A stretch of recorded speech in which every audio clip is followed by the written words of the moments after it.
Hello everyone, कैसे हैं आप लोग। आज हम डिस्कस करेंगे ट्रस्ट के बारे में। और डिस्कशन हमारा होगा अमेंडमेंट्स के बारे में। जो अमेंडमेंट्स हुई है फाइनेंशियल 2021 में, और मैं ये सी ए फाइनल के लिए क्लास रिकॉर्ड कर रहा हूँ। आज डिस्कस करेंगे अमेंडमेंट्स के बारे में। और ये हम लोग टॉपिक क्या है, ट्रस्ट का। चैरिटेबल ट्रस्ट और रिलीजियस ट्रस्ट जो होते हैं उसके बारे में डिस्कस करेंगे। वॉलंटरी कंट्रीब्यूशन होता है, उसको अगर स्पेसिफिक डायरेक्शन के साथ दिया जाए किसी ट्रस्ट को कि आप वॉलंटरी डोनेशन लीजिए और आप इसको बिल्डिंग बनाइए या किसी और काम के लिए यूज कीजिए, जहाँ स्पेसिफिक डायरेक्शन हो, उस फंड को बोलते हैं, उस डोनेशन को बोलते हैं कॉर्पोरेट डोनेशन, जहाँ स्पेसिफिक डायरेक्शन हो। ट्रस्ट क्या होती है? ट्रस्ट मेनली वो चैरिटेबल बेस होती है जो डोनेशन पे काम करती है, डोनेशन रिसीव करती है और उसका काम लोगों की भलाई के लिए करती है। उनका कोई पर्सनल प्रॉफिट मोटिव नहीं होता है। इस केस में उनका ट्रस्ट डोनेशन लेना, डोनेशन लेके क्या करना है, मेनली डोनेशन लेके क्या करना है उनको, उसको आगे पब्लिक के वेलफेयर के लिए काम करना होता है। तो कितना बार होता है कि ट्रस्ट का खुद का इनकम होता है। इनकम में भी वो भी इनकम कहाँ पे यूज करते हैं वो लोग, for the benefit, for the welfare of the society. जैसे एजुकेशन में हो गया, हेल्थ में हो गया, इस टाइप से हैं, वहाँ वो होता है का यूज करते हैं for the welfare of the society. अब ट्रस्ट में अब होता है स्पेसिफिक डायरेक्शन के साथ, स्पेसिफिक डायरेक्शन के साथ स्पेसिफिक डायरेक्शन के साथ जो वॉलंटरी कंट्रीब्यूशन, जो वॉलंटरी डोनेशन,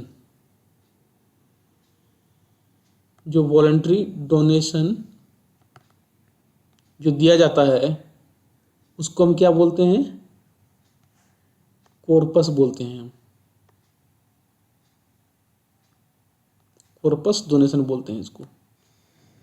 मतलब इसका यूज हम कहाँ करेंगे, ये ट्रस्ट कहाँ करेगी, जिस डायरेक्शन के लिए दिया गया है इसका यूज उसी पर्पस के लिए होगा, for the welfare of the society. अब जो ट्रस्ट के केस में इनकम टैक्स एक्ट में जो बातें करी गई हैं सेक्शन 11-12 में, इसकी डिस्कशन की गई है, मतलब बताई गई हैं। जो कॉर्पस डोनेशन होता था वो एग्जेम्प्ट होता था। बस इन्होंने क्या करा है, अमेंडमेंट लाया फाइनेंस एक्ट 2021 में, और इसमें चेंज कर दिया उन्होंने और बोला कि कॉर्पस डोनेशन टैक्सेबल होगा। उसके कुछ कंडीशन दिए हुए हैं। जो कॉर्पस डोनेशन कहाँ मेंशन है, section 11 sub section 1 sub clause D में मेंशन है ये। और अमेंडमेंट आया है, अप्लीकेबल है 1/4/2022 से। तो स्पेसिफिक डायरेक्शन के साथ दिया गया कोई भी डोनेशन कॉर्पस डोनेशन कहलाएगा। और वो पहले क्या होता था, 1/4/2021 केस में। पहले एक और बात बता दूं कि जो डोनेशन मिला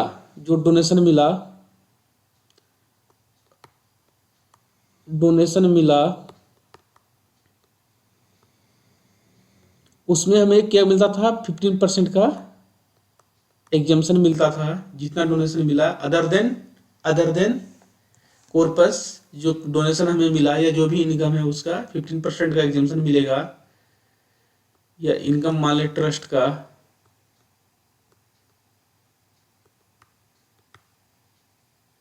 इनकम हो जाएगा ट्रस्ट का। ये कंप्यूट कैसे करते हैं आप पहले वो बताते हैं। उसके बाद होता था क्या, इसमें 15% का डिडक्शन मिलेगा। जो अमाउंट ए है डोनेशन या इनकम जो है, 15% का डिडक्शन यहाँ पे मिल जाएगा। उसके बाद जो फिगर आएगी ये हो जाएगा application of fund, creation of fund. मान लो जिस यूज के लिए हमने करा है, ये हमारा हो जाता था कि आपका, ये हमारा जो बचेगा वो इनकम हो जाएगा, इनकम यहाँ पे आ जाएगा।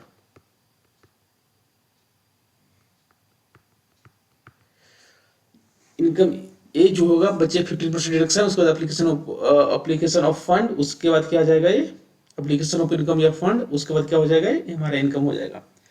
अब लोग प्रैक्टिस क्या देखिए, अब यहाँ पे क्या था, जो डोनेशन हमें मिला, अब प्रैक्टिस क्या करते थे, ये तो जो पहले एग्जाम था डोनेशन, कॉर्पस डोनेशन जो एग्जाम था, अब करते क्या थे लोग, वो तो एग्जाम्ड है वो नो डाउट। अब उसका क्या करा, जब उस फंड का एप्लीकेशन करा इन्होंने, जब उन्होंने क्या करा, जब उस फंड का अप्लाई करेंगे तो 15% का डिडक्शन ले लेते थे वहां पर, और उसका क्या करते थे, एप्लीकेशन ऑफ फंड का भी जब यूटिलाइज स्पेसिफिक पर्पस के लिए करते थे तो उसका भी बेनिफिट ले लेते थे। वो टैक्सेबल तो हुआ ही नहीं, उसके बाद बेनिफिट कहाँ हो गया 15% का, और एप्लीकेशन ऑफ फंड में भी ये टैक्स मतलब उसका बेनिफिट ले लिए। तो इसलिए उन्होंने क्या करा है, फाइनेंस एक्ट 2011 मतलब फाइनेंस एक्ट 2021 में उसमें अमेंडमेंट लाए, वो बोले वहां, और वहां पे कुछ अमेंड करे हैं। अमेंड क्या कर रहे हैं, चीज को पढ़ते हैं उसके बाद समझाएंगे आप। The corpus donation utilized by the fund is trust or institution towards its objects shall not be treated as application of income। अब यहाँ पर जो भी ऑब्जेक्ट्स है, जो कॉर्पस डोनेशन जिस स्पेसिफिक पर्पस के लिए दिया गया है, अगर उसके लिए उस ऑब्जेक्ट के लिए उस ट्रस्ट के उस ऑब्जेक्ट के लिए उसको यूटिलाइज किया जा रहा है, तो हमारा वो क्या नहीं होगा, shall not be treated is application of fund. मतलब यहाँ पे एप्लीकेशन ऑफ फंड वाला जो फंडा यहाँ पर उसको ट्रीट नहीं किया जाएगा। अब कब किया जाएगा उसको समझते हैं। Corpus donation received by a fund trust और institution are exempt income if the corpus donations are received with specific direction that they shall form part of corpus and the said corpus contribution is invested in any of mode is specified under section 11 subsection 5 में। उन्होंने बोला है कि section 11 subsection 5 बोलता है, section 11 subsection 5 बोलता है कि वहां पे अगर कोई भी हमारा इनकम अगर इन्वेस्ट नहीं करा एप्लीकेशन ऑफ फंड, अगर हमने उसका एप्लीकेशन ऑफ फंड नहीं हुआ स्पेसिफिक पर्पस के लिए, जो ट्रस्ट का ऑब्जेक्ट अगर कुछ उसको अगर उसमें से कुछ बच जाता है, तो उन्होंने कुछ मोड ऑफ फंड्स दे रखे हैं यहाँ पे, इन्वेस्टर मोड ऑफ इन्वेस्टमेंट दे रखे हैं सेक्शन 11 सबसेक्शन 5 में। उस मोड में अगर हम इन्वेस्ट करें, शेयर्स में होते हैं, म्यूचुअल फंड में बहुत सारे लिस्ट हैं, कभी डिस्कस अगर नेक्स्ट क्लास में डिस्कस करें उसको तो डिटेल में समझेंगे। अगर वहाँ इन्वेस्ट करा है तो एग्जाम्पशन मिल जाएगा। मतलब वहाँ भी अगर हमारा जो एप्लीकेशन ऑफ फंड हो गया यहाँ पे, अगर मान लो अगर हमने क्या करा है, एक और यहाँ पे मान लेते हैं इन्वेस्टेड अंडर सेक्शन 11(5) में, तो ये हमारा नेट इनकम यहाँ पे हो जाएगा, नेट इनकम हो जाएगा टैक्स उसके लिए, टैक्सेशन के लिए इस पे जो टैक्स देना पड़ेगा। तो अब यहाँ पे क्या बोला है कि वो यहाँ पे बोला है corpus donation received by fund और trust institution are exempt income if the corpus donation are received with specific direction that they shall form part of the corpus and the said corpus contribution is invested in any of the mode specified under section 11 subsection 5 therefore being an exempt income any application made therefrom shall not be treated as application of income। देखिए अगर यहाँ पे क्या बोला कि जो हमें income मिलेगा, जो हमें डोनेशन मिलेगा, वो तो एग्जेम्प्ट इनकम है, 11 सेक्शन 11 सबसेक्शन 1 सब क्लोज डी में वो हमारा एग्जेम्प्ट था। एग्जामिशन कब तक था, जब तक पहले था 1/4/2022 के बाद असेसमेंट ईयर, मतलब 1/4/2022 असेसमेंट ईयर हो गया, 22-23 से अप्लीकेबल है, मतलब 21-22 से अभी जो फाइनेंशियल ईयर चल रहा है, फाइनेंशियल 21-22 अभी से अप्लीकेबल है ये। तो ये इसका हमें कहाँ करना पड़ेगा, इन्वेस्ट कहाँ करना पड़ेगा, जो मोड है, जो स्पेसिफिक मोड ऑफ इन्वेस्टमेंट जहाँ बता रखा है सेक्शन 11 सब सेक्शन 5 में, वहाँ बता हुआ है। तो बिन अब यहाँ पर एग्जाम्पशन हमें कब नहीं मिलेगा, जब हमने मान लो कि जब डोनेशन मिला और स्पेसिफाइड पर्पस के लिए हमने यूज़ करा है, तो वहाँ डोनेशन एग्जाम्पशन हमें नहीं देंगे। कहाँ नहीं देंगे, जब हमें डोनेशन मिला है और उसका हमने स्पेसिफाइड जो पर्पस है या ऑब्जेक्ट है जिसके लिए डोनेशन कॉर्पस डोनेशन मिला अगर यूज़ करा है, उसके लिए वहाँ पर हमें एग्जाम्पशन नहीं मिलेगा। एग्जाम्पशन कब मिलेगा, कि जब हमने उसको इन्वेस्ट कहाँ करा है, इन्वेस्ट करा है जो इन्वेस्टमेंट मेंशन है सेक्शन सब 11 और सब सेक्शन 5 में। However, the amount not however for the being exempt income, any application made therefrom shall not be treated as application of income। यहाँ पे जो application of fund था corpus fund का for the object of the trust, यहाँ पे क्या हो जाएगा, ये मेरा इस एग्जाम्पशन नहीं मिलेगा अगर हम यहाँ पे इन्वेस्ट करते हैं। इन्वेस्ट नहीं, जो एप्लीकेशन ऑफ फंड है फॉर द स्पेसिफिक पर्पस, यहाँ हमें नहीं मिलेगा। कब मिलेगा, the amount shall not be treated as application thereof shall be treated as application of charitable purpose or religious purpose in the previous year in which the amount is invested or deposited back into one or more modes forms specified under section 11 subsection 5 में। हमें कब मिलेगा, जब तक वो हम application of income मानेंगे तो हमें एग्जाम्पशन नहीं मिलेगा। कब हमें उसका बेनिफिट मिलेगा, जब हम उसको इन्वेस्ट करते हैं कहाँ पे, 11 सेक्शन 11 सब सेक्शन 5 में। देखिए यहाँ पर डबल बेनिफिट होता था। डबल बेनिफिट क्या होता था, 15% ले लिया, यहाँ पे 15% का डिडक्शन ले लिया और उसके बाद क्या कर लिया, उसको एप्लीकेशन ऑफ फंड पे उसका ले लिया। अब हमें कब मिलेगा वो, जब हम उसका मोड इन्वेस्टमेंट करेंगे कहाँ पे, जो इन्वेस्टमेंट मेंशन है सेक्शन 11 सब सेक्शन 5 में। कॉर्पस डोनेशन में बहुत बड़ा चेंजेस है। अब दूसरा आता है इसी सेक्शन में उन्होंने क्या करा है, सब सेक्शन एक्सप्लेनेशन 4 में दोनों डिस्कशन कहाँ की गई है, एक्सप्लेनेशन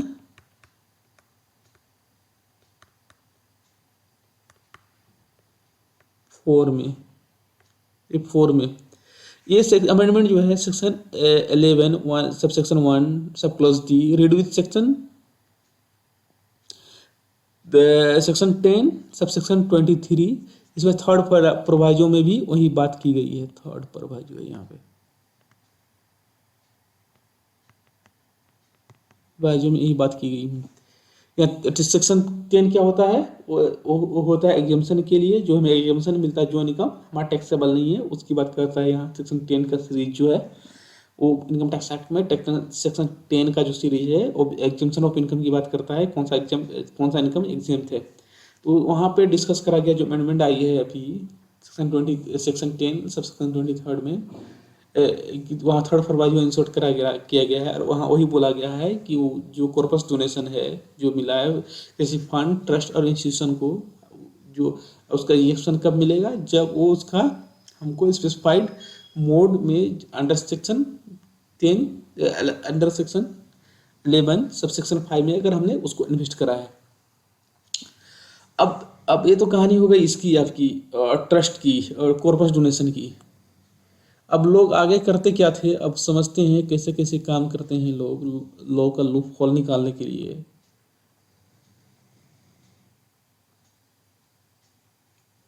अब यहाँ पे जो ट्रस्ट में जो है वो हमारा प्रॉफिट मोटिव नहीं है। वहाँ पर क्या होता है, हमारा एप्लीकेशन ऑफ फंड होने के बाद ही मतलब benefit of the society of the society के लिए हम काम करता है ट्रस्ट, उस यहाँ पर जो एप्लीकेशन हुआ उसी के बेस पे हमें एग्जाम्पशन मिलता है, subject to the 15% of deduction के बाद, other than the voluntary other than the corpus donation.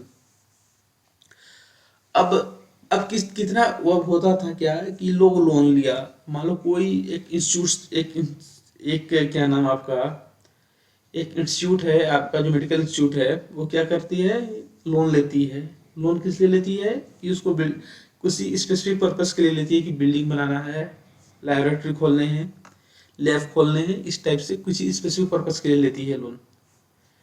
अब देखिए, अब यह होता क्या है यहाँ पर कि जो लोन लिया, लोन कहाँ से लिया? बैंक से। जो ट्रस्ट है, मैं किस ट्रस्ट है, वो लोन किस लिए लिया? लोन किससे लिए? बैंक से। किस पर्पस के लिया? पर्पस क्या है? चैरिटेबल पर्पस है यहाँ पे।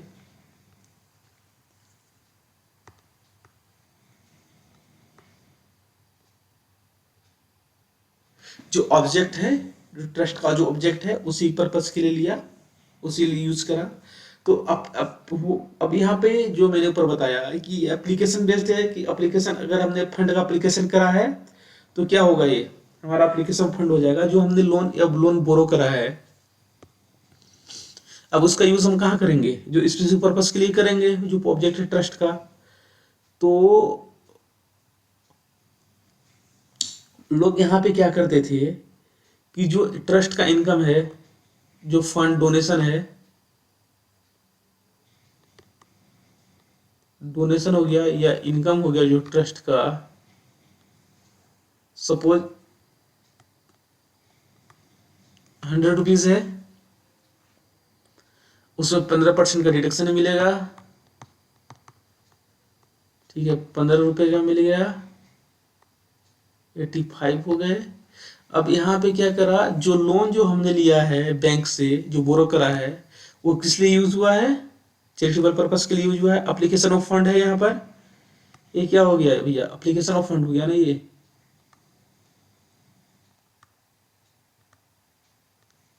एप्लीकेशन ऑफ फंड हो गया यहाँ पे। अब मान लो लोन मान लो यहाँ पे कितने लिए थे? मान लो 30 रुपए का मैंने लोन लिया, 30 लाख का लोन लिया था। सारा सारा जो फिगर हमारा लैक्स में है। हमने लोन किस लिए लिया था? अब application of fund, application of fund कितना हो गया? मान लो 30 लाख मेरा ये हो गया, और मान लो मैंने और खर्च कितने कर दिए? 70 लाख और खर्च कर दिए। अब ये हमारा बोरो फंड है, बोरोड फंड जो हमने यूज करे थे। और जो मेरा और भी जो पहले से था 70, और मैंने यूज कर दिया। एप्लीकेशन ऑफ मेरा टोटल कितना हो जाएगा? 1 लाख, 100। यहाँ एक्सेस क्या करा है हमने, इसको क्या बोलेंगे हम? Excess application of income, excess application of fund.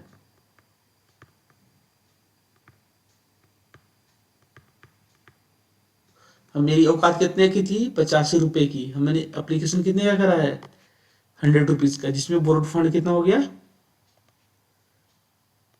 30 का। अब लोग अब नेक्स्ट ईयर में किसी जो लोन जो है किसी स्पेसिफिक पीरियड के लिए होगा। सपोज मान लो 2 साल के लिए था, ये 4 साल के लिए था, इंस्टॉलमेंट पे करते हैं। अगर नेक्स्ट ईयर में हमने मान लो इंस्टॉलमेंट अगर पे कर दिया, टोटली कर पे कर दिया, नेक्स्ट ईयर में क्या होगा? अगर पेड कर दिया लोन को क्या कर दिया? पेड कर दिया। तो यहाँ भी लोग क्या करते थे? क्लेम करते थे किसको? एप्लीकेशन को। इसको नेक्स्ट ईयर में भी ये लोन जो रिपेमेंट जो लोन हुआ है, उसका भी बेनिफिट लेते थे as a application of fund, as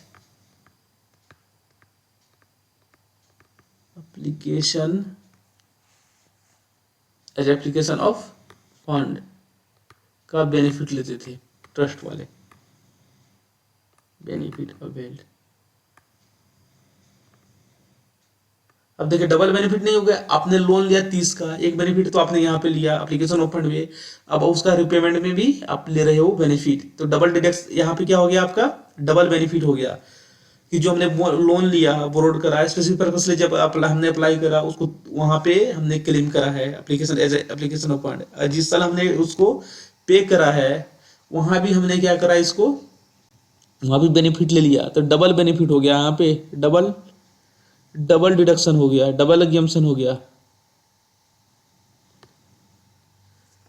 अब इन्होंने क्या करा? इसमें अमेंडमेंट ला दिए क्या कि expenditure out of the loan borrowing not to be treated as application of income. Application of charitable or religious purposes for any loan or borrowings shall not be treated as application of income for the charitable purposes. अगर यहाँ पे बोल दिया जी, अब देखो amendment क्या आई, जो application of fund यहाँ पे नहीं मिलेगा आपको, 70 रुपये हैं, 70 रुपये ही मिलेंगे। 70 लाख रुपए थे, मतलब जो हमने क्या करा है, लोन जो लिया है, अगर उसका एप्लीकेशन करा ऑफ फंड किस लिए करा है, for the object of the trust के लिए करा है, सोसाइटी के बेनिफिट के लिए करा है, तो जो हमने लोन अप्लाई किया है for the object of the trust, उसका हमें बेनिफिट नहीं मिलेगा। बेनिफिट कब मिलेगा, जब हम उसको लोन को रिपेमेंट करेंगे। मतलब एक जगह लॉक कर दी कि आपको बेनिफिट कब मिलेगा, जब हमने उसको क्या करा है, जब हमने उसका रिपेमेंट करा है, रिपेमेंट जब मैंने लोन का करा है। The application of charitable or religious purposes for any loan or borrowing shall not be treated as application of income for the charitable or religious purposes. However, the amount of borrowing repaid out of income shall be allowed as application of income in the year of the repayment to the extent of amount repayment. और यहाँ locking क्या कर दी, जितना हमने repayment करा है उतना का ही बेनिफिट मिलेगा, डिडक्शन हमें मिलेगा, एग्जम्पशन मिलेगा। ठीक है, ये रिपेमेंट यहाँ पे लोन के केस में क्या करेंगे, रिपेमेंट बेसिस पे होगा, हमें एग्जम्पशन मिलेगा। और यहाँ पे क्या होगा, कॉर्पस वाले में क्या होगा, हमें जो इन्वेस्टमेंट बेसिस पे हमें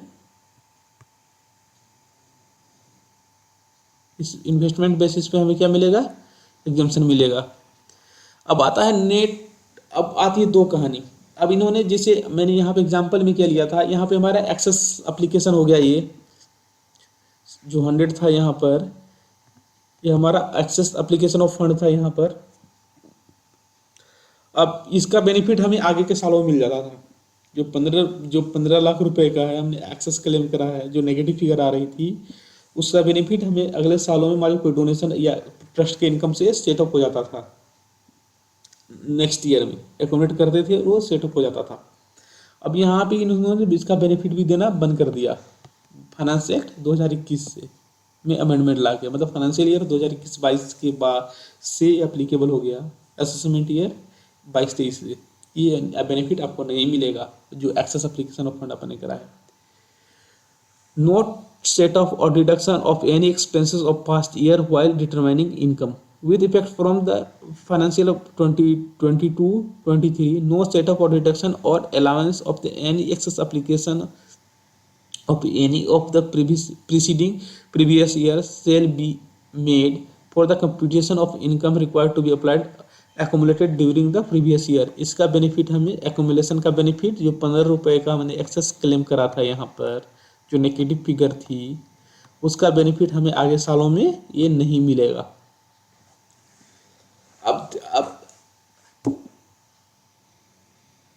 अब इसको एग्जांपल के थ्रू समझ लेते हैं। डोनेशन कॉर्पस डोनेशन जो था, एबीसी चैरिटेबल ट्रस्ट है, एजुकेशन ट्रस्ट है, उसमें उसको क्या मिले, 40 लाख रुपए का कॉर्पस डोनेशन मिला। For the fund should be utilize for the setting of a building. The trust intended to build a building during financial year 2023-24 and will utilize the fund only during that financial year. मतलब 22-23 में ही, 23-24 में ही, financial 23-24 में ही इसको use करेगा।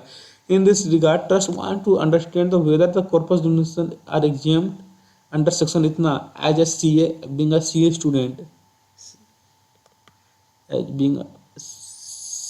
Student. आप इसको suggest कीजिए कि भाई क्या है, क्या होगा इसको, जब इस ट्रस्ट को इसका इम्पेक्ट क्या होगा। As per the section